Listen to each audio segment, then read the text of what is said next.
Welcome to the future of education. And now, here's your host, Michael Horn. Welcome to the future of education. I'm Michael Horn, and you're joining the show where we are dedicated to creating a world in which all individuals can build their passions, fulfill their potential, and live a life of purpose as they define it. And to help us think through what that looks like and how we get there, I'm delighted that we have Andrew Clark. He's the president of Yes Every Kid. We'll learn more about that and their vision for how we advanced truly this learner-centered future in this conversation ahead. But first, Andrew, great to see you. Thanks for being here. Thanks for having me. Yeah, no, you bet. So before we dive in, right, and talk about the work you do, just I think it'll help folks to understand the journey you've taken into this conversation around educational choice, specifically working in education along with the work of what Yes Every Kid does, which of course it's a 501c4 organization.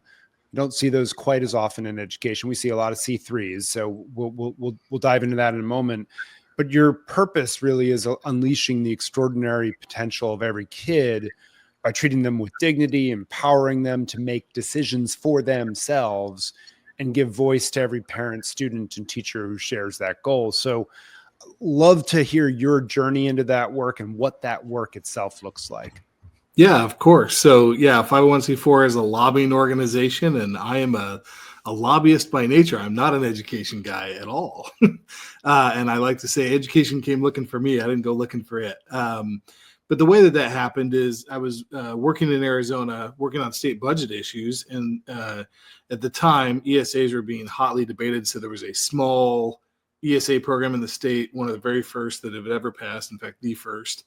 And the debate over the expansion of that program had people thinking it was going to go to the ballot and be a big fight. And so people were asking if we'd be willing to fund that initiative. And I just didn't know a lot about education. And so we started doing a lot of research to see if that was worth getting engaged on, because the implications of education spending are significant on state budgets, as you know. Yeah. And in doing that, what shocked me is when you put together what I'd consider the more classically Democratic arguments about education and the more classical Republican arguments, the public essentially rejected both arguments pretty soundly. Say more.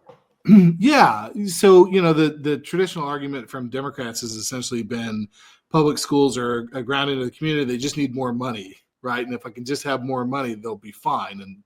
And, public's great with investing in public education, but they don't think that's the end all be all.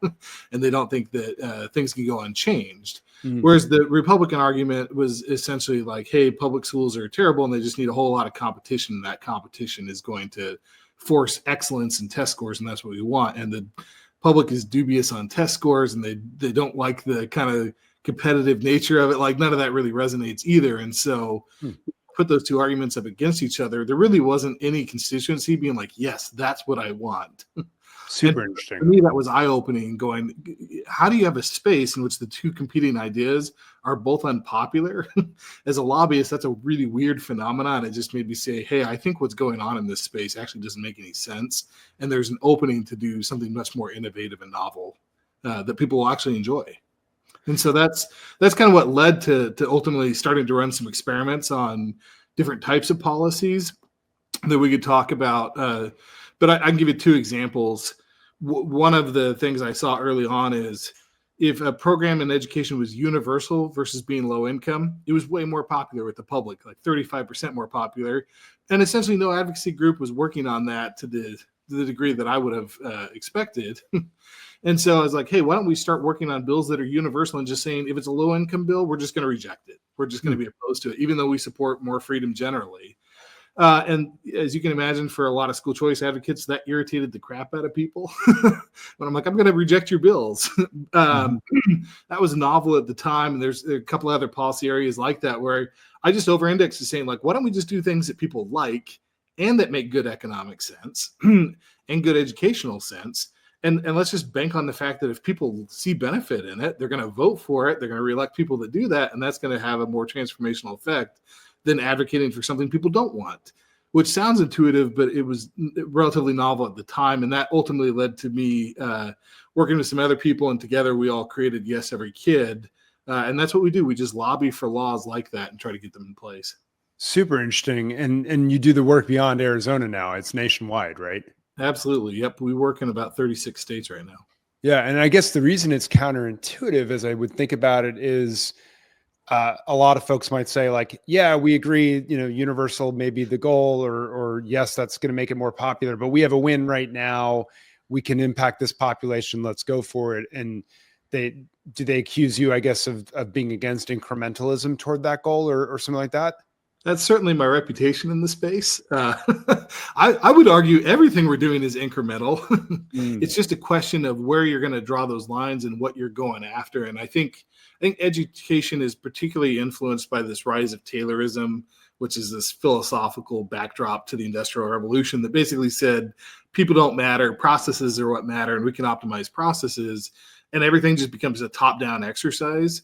I think the people that go into education carry that mentality or that culture into the space. And that's true whether you're on the programmatic side, you're trying to actually put schools together, or if you're on the advocacy side, you think I'm going to do this thing because academics think it's wise or think tanks think it's wise, and I'm going to impose that. Whereas in most spaces that are bottom up, you go the other way. You're like, what do people see benefits in? What are customers going to gravitate to? And you design around that bottom up feature. There's just not a lot of people that have that ethos in the education space. From a jobs to be done landscape through my work, that I hear the logic there for sure. So one of the big things that you all have been working on and pushing, you mentioned it briefly, these ESAs, education savings accounts, this notion not just of school choice, but educational choice more broadly.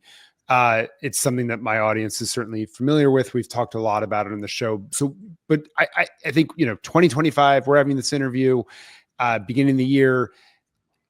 Where are we nationally on ESAs? What's the state of choice? I think there's like 11 states maybe with universal choice, but is that right? Who are they? What does that even mean? Yeah, I would say the world is transformed, in my view anyways. So the original thesis for a lot of this is, hey, we've got a very, again, Tayloristic top-down education center today where the government says in law, you as a family will put your kid in the public school or we will send you to jail. And then inside of that school, we're going to dictate how the day goes for you. And it's all very carefully orchestrated. And what we said at the time when we started back in 2018, 2019 was we just need a way out, just an exit, a right of exit to go try something else. So if that system doesn't work for you, no problem, let's get out. And that was a lot of the premise for these original universal ESA accounts, which is now up to a dozen states. A dozen states, okay. Yeah, and I would say, you've got about 40% of kids in America that have access to some kind of private school choice program. This is booming. It's not just happening in legislative, it's also having huge political impacts. Like the idea is very popular. It's 75, 80% popular. And so when opposition has come out and tried to take people out in Texas or Arizona or Iowa or Arkansas, what has happened is the people who have advocated for school choice have won, and won by pretty wide margins. And then that just encourages the next group to go after it. And so now it's kind of sweeping. I think it's not crazy to think you're going to have 18 or 20 states that have school choice programs by the end of this session. And, you could have 60, 65% of kids in the country having access to private schools through these programs. And so it's public dollars. Yeah. Yeah. With subsidized dollars. Yeah. It's a pretty massive change in the country. And so if we hit 18 or more by the end of the year, I assume you're thinking like Texas, Tennessee, like states like that are the ones that tip next. I'd love to hear your crystal ball on that. But are we talking about educational savings accounts specifically in all these states, universal, or are we talking about different forms of tax scholarships or vouchers? Like where are they landing in this choice landscape as we're seeing this sweep of legislation? Yeah, so certainly Texas is going to be the point of contention for everybody, just because they've got, north of 5 million kids, and the entire country has 55 million kids. So you're talking about a significant portion of the total student body population in the United States is grounded in Texas. And it's one of the few states that's still growing. Almost everybody else is on the decline. And so the fight for Texas will be significant. I think the macro trends you're talking about is most states are still going for ESAs, which in policy terms just means I'm going to take a subsidy, I'm going to put it in a government controlled account. I'm going to create a bunch of rules around that account, and then a family can come in and dictate where the money gets spent out of that. So most states are still going to do that, but you're starting to see this, what I would consider the next wave coming out, which is these personal tax credits, which is just basically saying, if you don't take your kid and put them in a public school, if you decide to do something else, we're just going to give you your money back. And so Oklahoma already has this in law. I think you'll see this in several other states emerging this cycle, maybe 3 or 4 of them, where they're just literally like any other tax credit, child care tax credit, child tax credit, etc. They're just going to give you your money back, and you'll have the freedom to spend that however you will. So I don't think it'll be nearly as much money as you see in an ESA. It might be $3,000 or $5,000 as opposed to $7,000 to $10,000 in an ESA, but it will have significantly more regulatory freedom. Interesting. So essentially, we're saying you do not avail yourself of the public school. Sure, people without kids don't either, but this is a way of giving you some of that money back so you can make a different choice with your child. Is that essentially the theory? That's exactly the logic. Yep. Okay, so I want to come back to some of these strands in a little bit, but I want to know in particular, there were 3 states where at the ballot box, it seemed like there were some pretty big defeats of choice in terms of referendums, namely Kentucky, Nebraska, and Colorado. What happened in those 3 states? Because my impression, I'll lay out my priors, was what yours is that like, yes, this is a red state phenomenon for the most part, but it seems incredibly bipartisan support for it within those states. People of all stripes seem to really like the education savings accounts in particular. So like what happened in those 3 states? Because that's referendum. A lot of the stuff you've talked about has been policy at the state house level.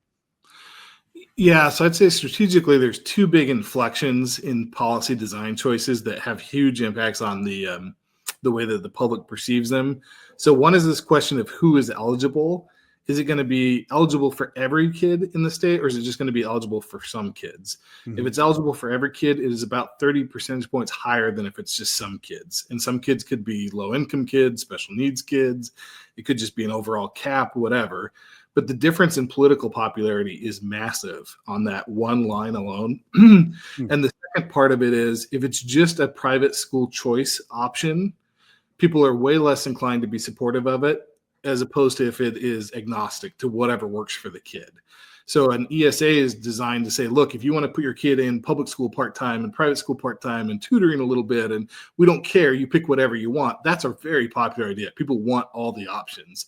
They don't want to be pigeonholed into just private schools.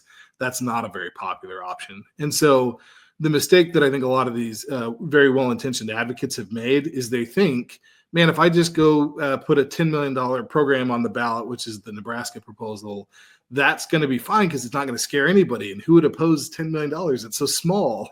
But what happens is teachers unions aren't idiots, right? They're going to go after a small threat just as hard as they're going to go after a big threat. And if they go after a small threat that's not very popular, that small threat's going to die.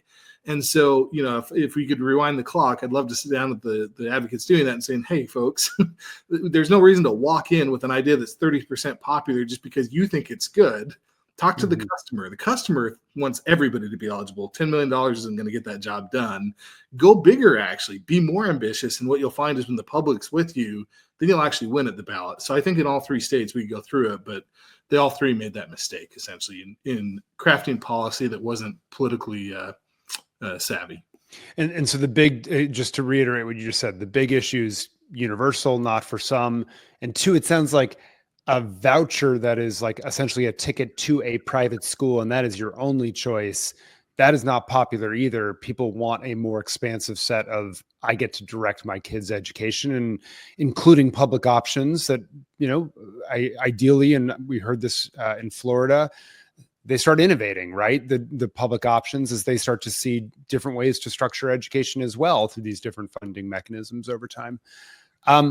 Let's flip the implementation. The thing that parents are upset about is they want control. It's not that they want a different tax status for the school. That is not right. So the private versus public is not what's driving this. I want control. Okay. Yeah. All right. Let's flip to implementation. That's a good gateway into this because you are not just advocating, as I understand it, for policy. You're also advocating around implementation as well and thinking about this. And there's a lot of debates about how ESAs are put into place specifically. The first one is maybe where it lives and how we manage it. Are we using, a third-party technology like Odyssey or something like that to help distribute funds, step up for students? Is the Department of Education trying to stand up something? How do you think about the where it lives and how we manage it, how we disperse funds, et cetera, questions? Yeah, I think on the first step, you're right that most advocacy groups come into legislature and they're like, I have a big idea. And they give the big idea to a politician. The politician puts the big idea into a law, and the law just says, here's the big idea. Give people money, essentially, right? And then they give that to a department who's like, what the hell are you talking about? What am I supposed to do with this? And at that point, most of the advocacy groups are gone. What we try to do that is different is we want to stick around and say, hey, here's what the intent was. Here's the thinking behind it. And here's how you could actually apply that. And I think that's really important to carry that through line all the way down, because the passing the bill is just the very baby steps. All the real work happens after that. And there's a moment for choosing in the aftermath there on what are these going to look like in practice. And I'll just give you maybe two mental models to think about what this could look like.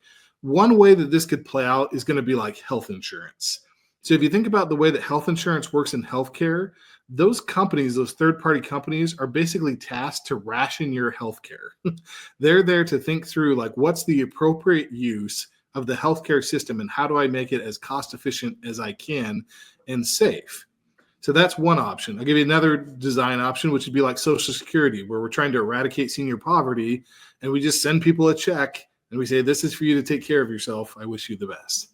Right? These are two very different approaches. They're both welfare programs, but very different policy designs.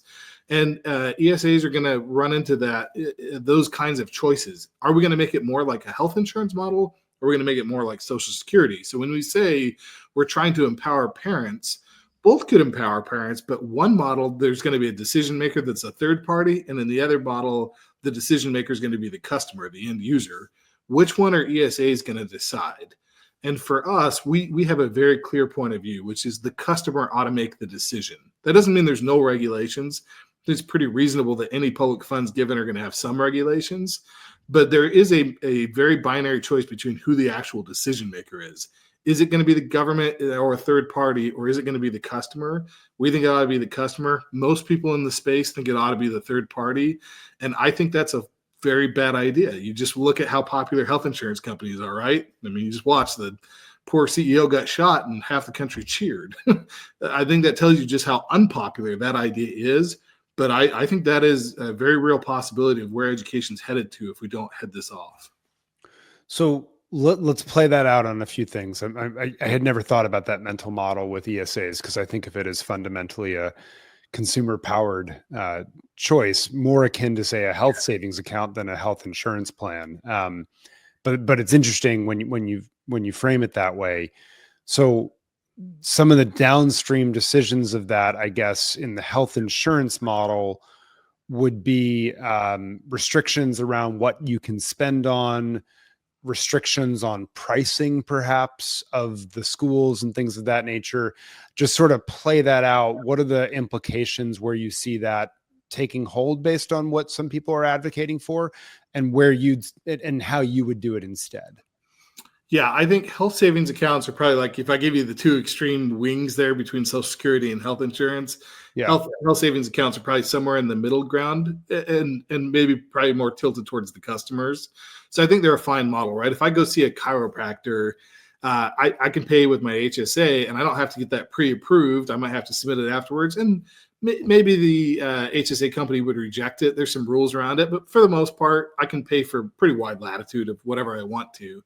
Yep. That is different than, like, if I go see a doctor with my insurance company, they're going to call Blue Cross Blue Shield or United or whoever and say, can this person get this treatment? And if the answer is no, they're going to say no, right? Like, doesn't matter what you and your doctor negotiate out, that insurance company is going to make the decision. And that's the way most of these ESA programs are working right now. Is I say, okay, I want to buy, Bob's textbook.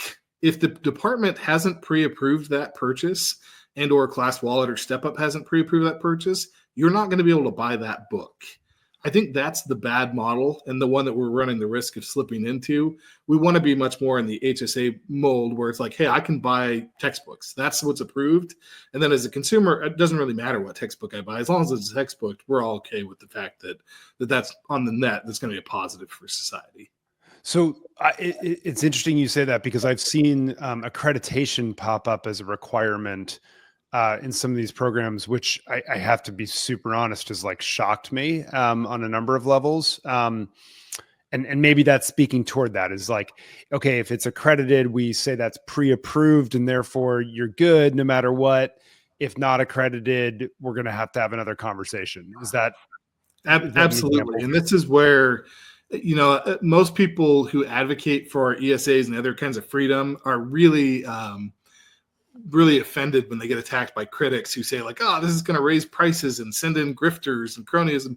I actually welcome the criticism, like bring it on, because it keeps us clear on where the risks are. And they're not wrong about the risks. So the risk is you get somebody who comes grifting along. Let's say you have a textbook company. They're going to say, man, only my textbook should be approved. Those guys' textbooks, that's full of crazy gobbledygook and kids will learn God knows what. So you got to make sure you only approve my books and not their books, right? And this is just classic government. You can only buy my therapies, not theirs. You can only buy my tutoring service. You got to make sure that my employees are approved, not their employees. That's just what happens when you get a regulatory environment, is you get regulatory capture. People want to make their business not by providing customers some benefit. They want to make their money by getting the government to get rid of their competition. And so one of the reasons that you want to try to make sure you don't have that is, think of the higher ed space that you've talked a lot about. The higher ed space does that exact problem. They say like, you can't create an alternative. The folks at the University of Austin, people are all excited about that. That's unaccredited right now. You can't use your 529 or your Pell or any of that public subsidy money to go to that school.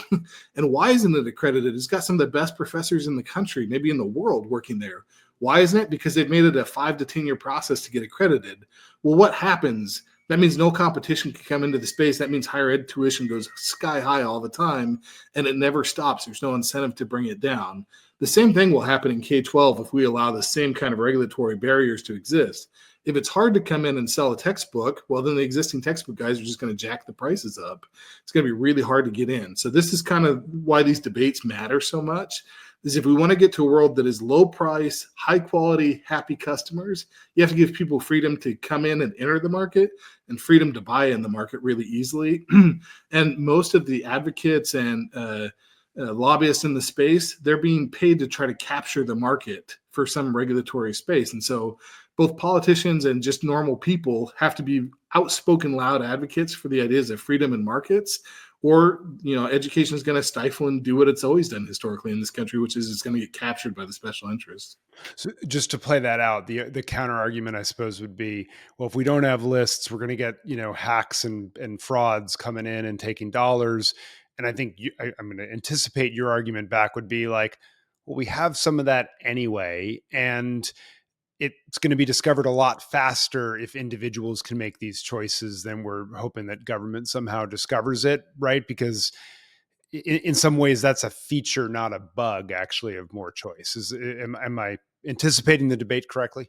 Yep, you got it. I mean, this is you could think of it in Milton Friedman's vernacular, right? When it's me spending someone else's money, I'm much more prone to spend it maliciously than if it's me spending my money, right? And so depending on how you think about it, if it's you spending the government's money, your incentive is to spend as much of it as fast as you can, and you could be relatively reckless. If you're spending your own money, you're going to guard it very carefully. Most people, most families want what's best for their kids, and they're going to make hard trade-off decisions. I think that's one of my favorite things about your job to be done research. It's showing, it's illustrating the trade-offs, right? That's what we want people to do.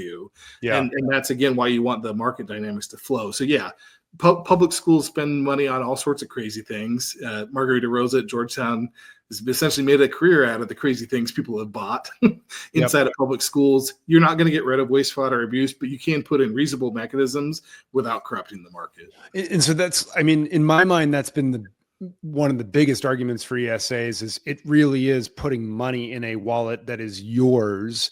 And you don't have to spend it all in 1 year. You can save it over time. And so that doesn't introduce it doesn't just introduce the notion of choice. It also introduces the notion of value and trade-offs as opposed to a voucher, which is like a ticket for one thing, regardless of economic value. And doesn't have those trade-offs and choices and fractionalization and value assessments that an individual might make. Let's go on just to stay on this though, on the what you can spend on. Do you think there should be categories of things, or like how do you where do you draw the line, or no line, right? Because obviously we've seen the headlines equine therapy, and you're like, actually it's a really important thing for some families and kids, so probably a really good thing. And by the way, schools send their kids to field trips to Disney World and stuff like that. So like, where is the line, and where isn't the line in your view?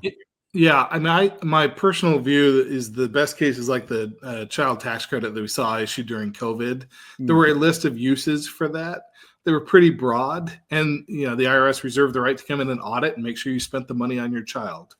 Makes sense. Pretty reasonable. Didn't prohibit anybody from doing what they wanted to do for the most part, but it also made sure that if there was fraud, that the government had a mechanism to come in and enforce it. Come back in and unfold it. Okay.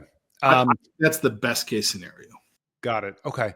So let me ask this question, which is a lot of these ESAs, even the ones that are universal, meaning access to it is open, they're not fully funded, as in that there's a line item, as I understand it, that could cover every single person in the state. And it is double funded in many cases, in the sense that there's an account for the public schools, and then there is also an ESA. That introduces an interesting sort of case of rationing, or choices around who do you market this to first. Perhaps you can't foreclose people, but maybe you can if there's waiting lists. Like, how do you navigate that focus access set of questions in these environments? And maybe I just named the corollary up front, which is like, at what point do we say, okay, the dual sort of funding structure was really important, so we don't, get their ire up front, but at some point, like, it has to be replacative of what was there. How do you think about that? No, I think the original strategy we had of let's just give people an exit was a good one for its time. I think the problem is if you leave that old system in place, exactly what you're saying is happening. One, you would hope that the money, that was $15,000 or $20,000 in the public school system would now be the $7,000 in the ESA, and we would say, great, the government has now saved $13,000, and it's a win-win, and everyone's happy. But what happens in reality is we've created a lot of dependency in the current system. They don't let go of a dime, and then it becomes additive. So that's a problem for the government in terms of its overall spending. But it's also a problem for the market, because what happens is you get New York City spending $40,000 a kid. What do? They just start spending money on every crazy thing you've ever imagined in human history, regardless of whether it makes sense or not. And people begin to expect that level of service, even if it doesn't make sense. So it's like, why does this school have a climbing wall? And why does it have a restroom? And why does it have all these crazy things? I have the money, and if I don't use it, I lose it. So I've got to keep spending it. Well, then what happens is when an alternative comes up and says, hey, I'm going to now give your kid a better education at a significantly lower cost, they're like, yeah, but where's the cool climbing wall? Right. And so now the expectation level for service gets higher. So the promise of like bringing the cost down, which then increase access for everybody, it starts to diminish because the service expectations are higher, which is a little bit wonky. But it's to say that if we don't get the existing public school system transformed as well into a place where it has to care about what families want and be responsive to what families want, the promise of this idea to transform education, it's not going to deliver. And so I think the next big wave is we have to go back to public schools and say, hey, it's time for you to also come back to a system like ESAs, where parents are going to decide, do I give you all $15,000, or do I peel $1,000 of that off and go use it for a tutor when you don't meet my needs? I think we must get the definition of public schools redefined from the public system owns and operates the dollars and the families comply, to a system where the families own the dollars and the school meets their needs. And if we can do that, all sorts of good cascading effects will happen. And if we don't do that, I think we'll stall out again.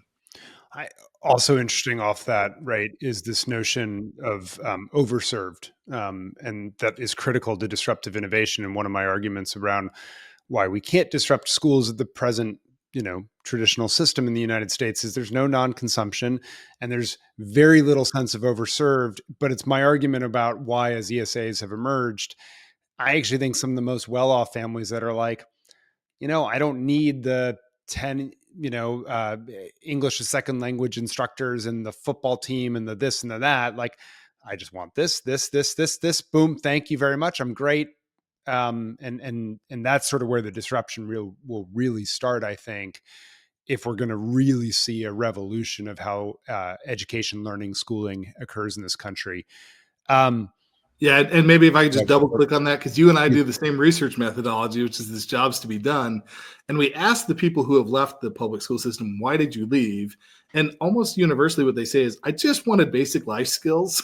Like, I just wanted to be able to do math and read and just, some fundamentals, wash their clothes, pay bills, like the easy stuff. And so what they go and search for in the market usually costs about $5,000 a year. So they're leaving a free service that costs $15,000 a year to go to a paid service for $5,000, but they're doing it because they want less, which is really remarkable to watch. So I'm with you. I actually think we're probably in a space where 65, 70% of the current offering in a public school, people don't actually want to buy it. If they were given the choice, they wouldn't buy, which is a pretty fascinating intellectual thing to get to noodle through. No, I think that's exactly right. I mean, look, it's the classic case why new iPhone sales are slowing down and spreading out. People are like, I don't need the extra whatever gimmick. I'll hang on for another year to my phone, right? Exactly. So let me go to this, which is accountability. I think it's implicit in a lot of what you said, but it seems to be another place where there's a lot of opinions on both sides of this. And on the one hand, you sort of say, actually, the quote unquote accountability of No Child Left Behind, et cetera, was more transparency, perhaps less accountability, because not clear always what happened out of that. There were some punishments attached to it, but for the most part, there were ways to ward them off. This is perhaps true accountability, goes the argument, because families say, you're not serving me, I can leave. I'm going to move to another option. And I have control over that, whether it's mid-year, mid-month, end of the year, right? And so much faster cycle times. The flip side of it says, sure, but these are public dollars, and we want some sort of layer of, are kids actually learning how to read? Are they actually learning how to do math? Things of that nature.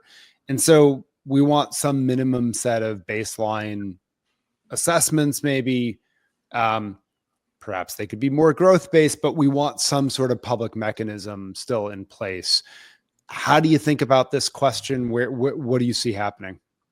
So I think the way you framed it up, I would vigorously agree with, which is we don't have accountability today in public schools. We have transparency at best, and we could go through a litany of examples, but Chicago, Baltimore, New York, what you see is enrollments dropping wildly, right? Like, people are just straight up walking away from public schools.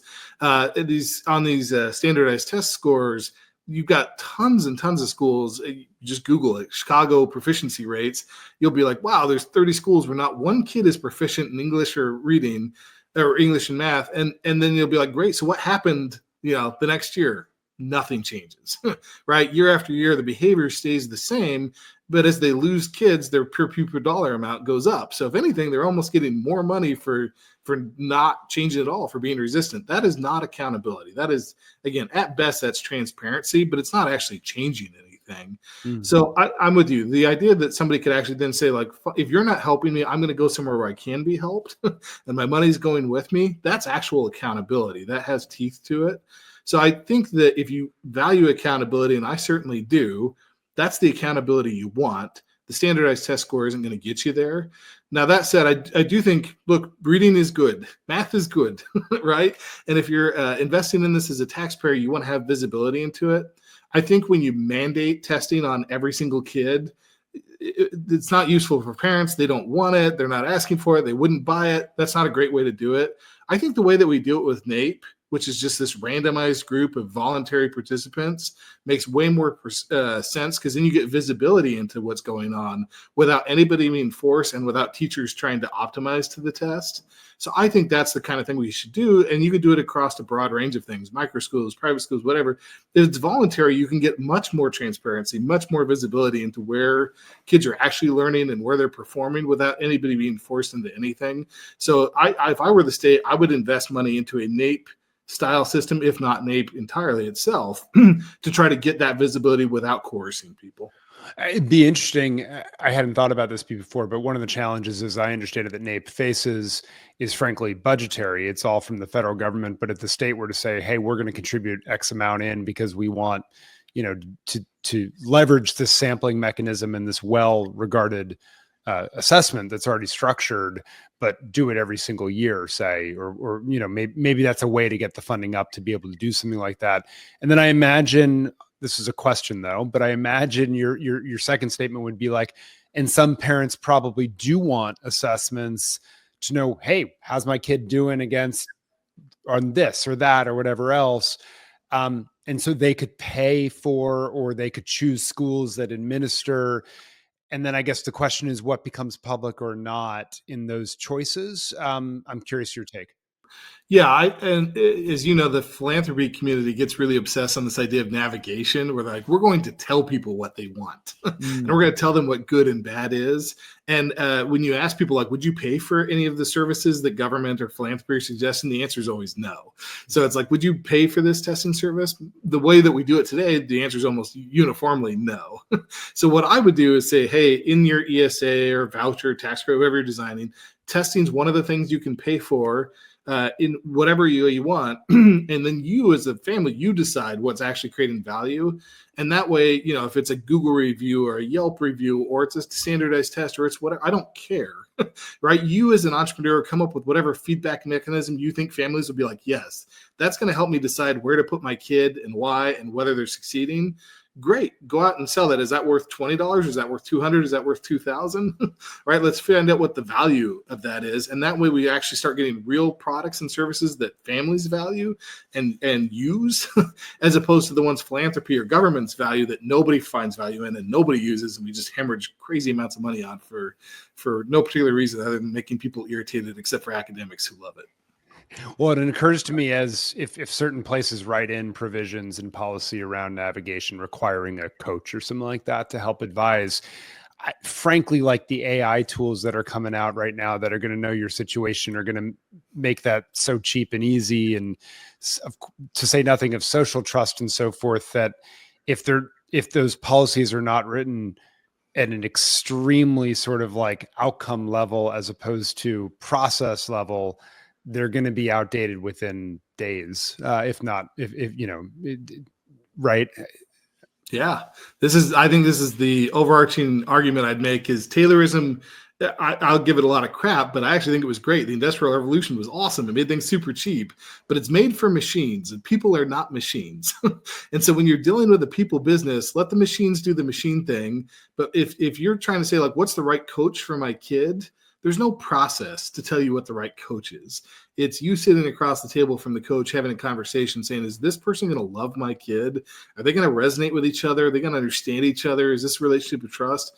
There's nothing that you can do to replace that kind of just authentic relationship that goes back and forth. And so I think you're not going to design a law that says, hey, let's optimize for that. The only thing you're going to do is empower people and let them make their own decisions. And that's why, freedom almost always beats some kind of top-down control. And presumably someone could pay for that navigation or counseling or whatever else.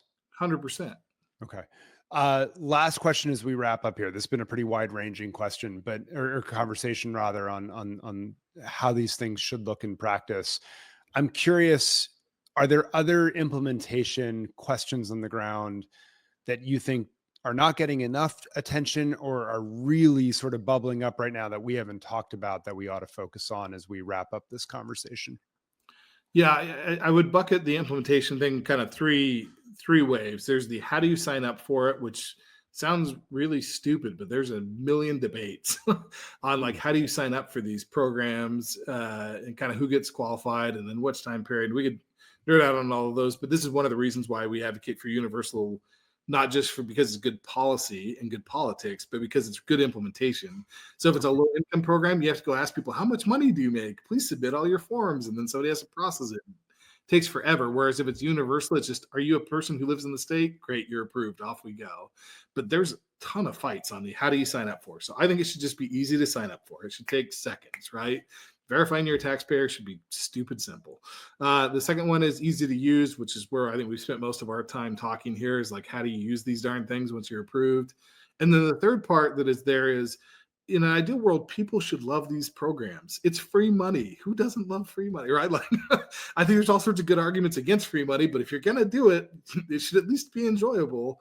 The fact that we torture people is kind of crazy, but there's almost no feedback mechanism to see if anyone cares, because nobody cares about the family in government, which blows my mind. So one of the big arguments is, hey, you actually need to circle back with the family and say, was this experience enjoyable? Did it meet your needs, right? Jobs to be done.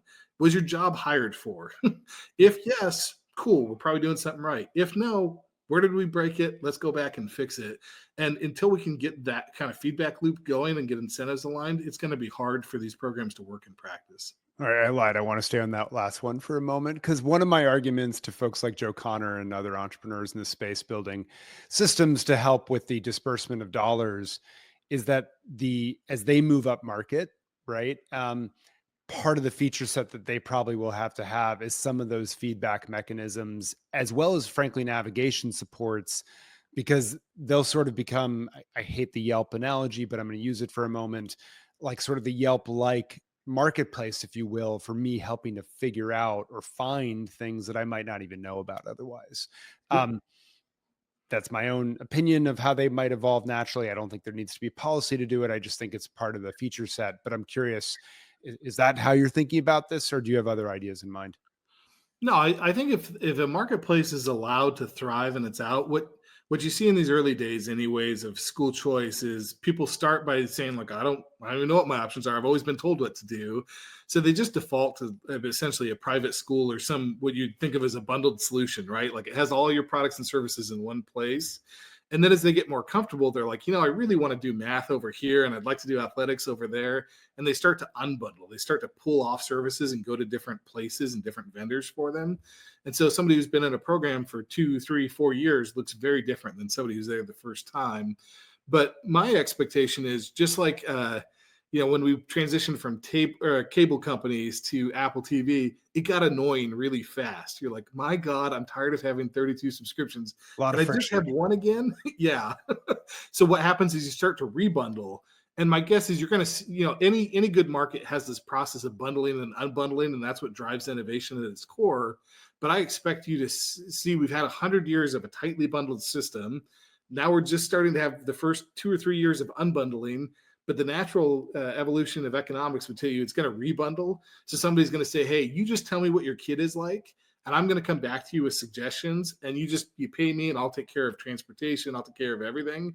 And, you might end up paying a premium for that service, but it might be really worthwhile. And then somebody will get irritated and break that model, and we'll just turn and turn and turn until, the experience in education is the greatest thing that none of us have ever imagined, which is the way that all human experience goes.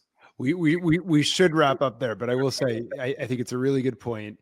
And that rebundling will be around different spools, if you will, from the current one, which will be the real magic. And to your point, figuring out the right mix and sort of services and so forth, and trade-offs that individuals will make, saying like, well, it's still not 100%, but nothing in life is.